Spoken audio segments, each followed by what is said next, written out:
Yo, what is going on, Comfy Gang? It's your boy Comfy NEET. So this video is kind of a pilot or test video to see if OBS stream works for me or not, because if it does, and so far I can see the audio recording, so things are looking good, then I can basically start to make new types of content and experiment and see if I can make any, I don't know, interesting videos, like maybe gaming videos or something like that.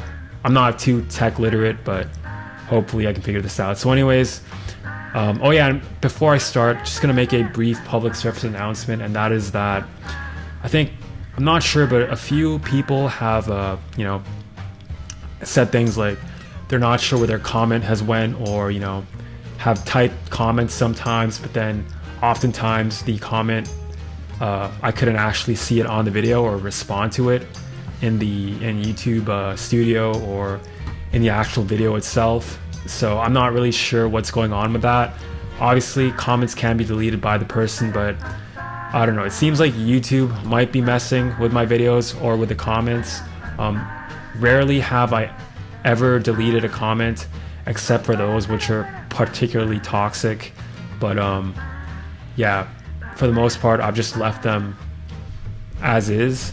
And so if any of your comments somehow disappear, then that is not me, and that is probably YouTube, or I don't know, something wrong with the algorithm, maybe flagging it as something. And I checked the held for review section and the spam section, and I didn't see anything in those, so it's not that for sure. So I don't really know what's up with YouTube, but anyways, yeah, I'm gonna get back to the main topic of this video, and that is what I use to basically remain productive.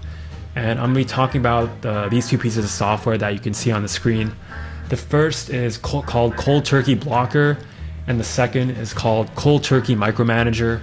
And they're both made by the same guy, and they're pretty affordable. I think it's 25 bucks per piece of software, which might be a lot for some, but I think they definitely pay for themselves in terms of how productive they can make you, because I'll basically just go ahead and describe them. So the first one is called Cold Turkey Blocker, and what you do is you basically make a block list. So let's say I want to block YouTube for pretty much the whole week.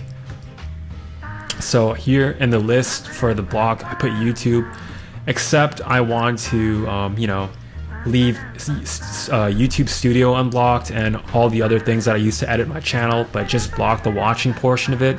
So basically what I do is put YouTube, the main domain, in the block section, put everything else that I want to use in the exception section, and then you can add applications too, which I'll show. And so let's say this one here, I blocked all the Google domains because Google is basically the gateway to the internet, and the internet is the gateway to all distraction. So I blocked pretty much every single Google domain for all the different countries, because my distracted brain will basically seek out anything that it can in order to find other distractions, which involves typing Google dot every two-letter combination you can think of: IS, RU, AZ, GB, DT, and there's pretty much a Google domain for everything. So I basically blocked every possible combination, and that has definitely helped me. So I can basically only access that on Sunday, along with numerous other things that are on this list, like let's see, anime, stuff you might see on screen for the NoFap stuff, stuff that I frequent. I blocked all that stuff, music production stuff, and sorry about that. Shopping sites like Amazon, I'm gonna close that so you guys don't have to cringe anymore. And yeah, just pretty much everything. And so I blocked YouTube pretty much all the time, because YouTube will just send me into a downward spiral of just binge watching, and it will make me basically bypass this list by turning off it. But if I get turning off the blocks during the times that I can, which I'll talk about in a bit, but basically how it works is that you can have different block schedules. For example, you can have it at set times during the day. You can have it so that you can have it so that it'll you have to type in a block of random text or timer, or just only, these are basically how you lock the block. So basically when a block is unlocked, it'll only block it until you turn it off with this this switch here. So let's say this, for example. Oh shit, what did I do?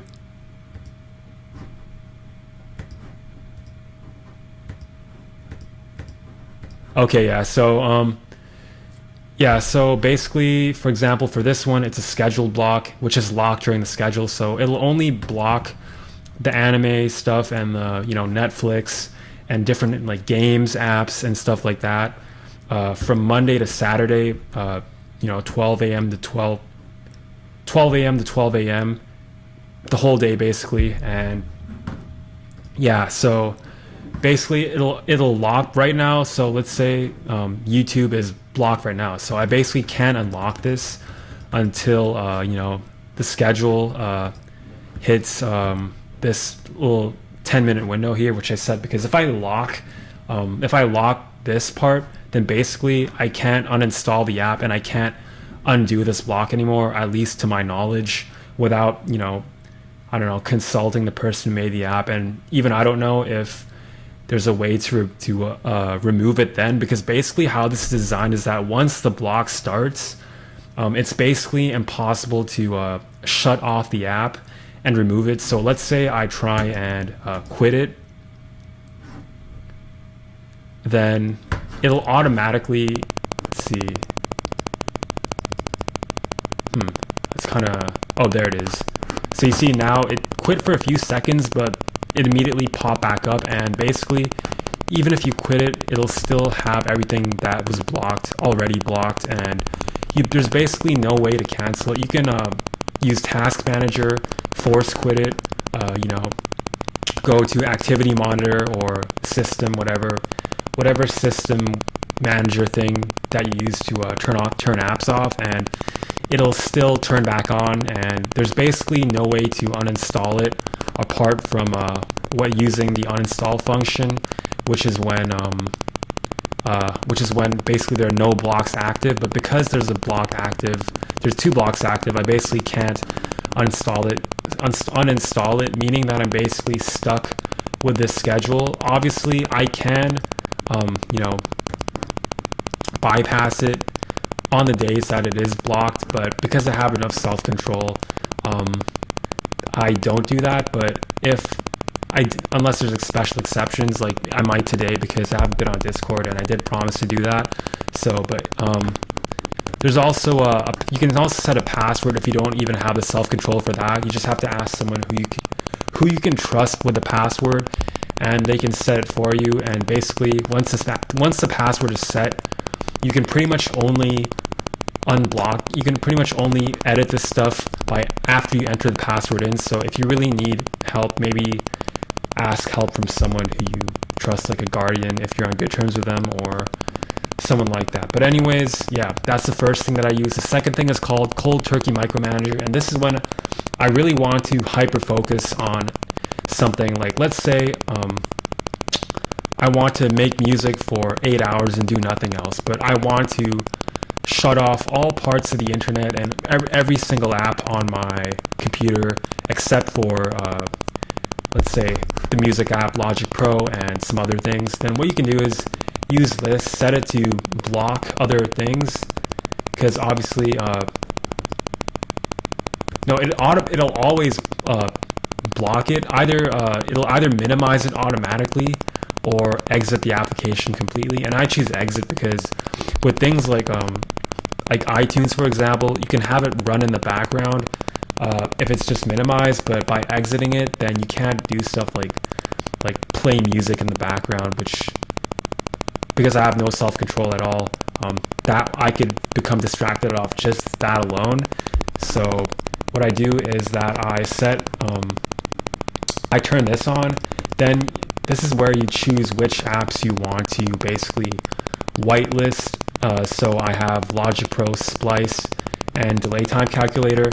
Then you can set the duration of the block to a maximum of 1 day or 1,100 1,440 minutes.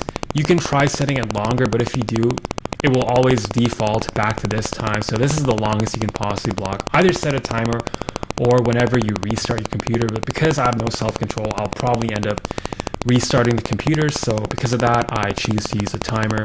Then you can set breaks if you want. For example, allowing distraction, everything else for a certain amount of time before the block automatically starts. So you could set like 60 minutes, for example. Don't set it too long, obviously. Well, obviously depend on how long you set the initial block. Or you can have it work so that let's say after working for an hour, you can have 30 minutes to use other apps, or 15 minutes. So that's what this Pomodoro timer is. But I just choose no breaks because, obviously I feel like if I don't have the option to do other things, I'll end up doing other productive things like, exercise or playing guitar. So because of that, I choose no breaks. And then once you start it, you're basically forced to only use the apps that you whitelisted, and everything else that you didn't whitelist will automatically be closed the moment you open it. I'm not going to do it now because it's going to turn off OBS stream, but that's basically how it works. So yeah. So these are the two things that I use to stay productive, and obviously, if you're wondering why I haven't been productive yet, it's only recently that I thought about blocking Google and all this stuff. And obviously, I do have my moments of weakness where I unblock it sometimes. So because I do feel guilty about it, I eventually turn on the Sunday only block, which is the big one. And the reason I have a Sunday only block and I don't block these things all the time is because it would basically turn my computer into a piece of junk that could only run certain things that I couldn't update it. And obviously I need to distract myself a little bit, give myself a day off, because if I don't, then I'll end up cheating in other ways, maybe going on to my parents' devices or something like that. So in order to avoid that, I have one day off just to get it out of my system. So anyways, yeah, I think that's gonna be it for this video. Hopefully some of you guys find some use in this, and maybe use it to start your own personal NEET ascension as well. This is definitely something that has helped me be productive, because I feel like without these apps, I would have pretty much spent like maybe a tenth of the time that I have spent being productive while being NEET versus all the time that I spent being productive being NEET while being NEET. So I don't know if that made any sense. I'm trying to speak as fast as possible, but yeah, anyways, so this has definitely helped me, and hopefully it helps you guys as well. So yeah, this is Company NEET signing out.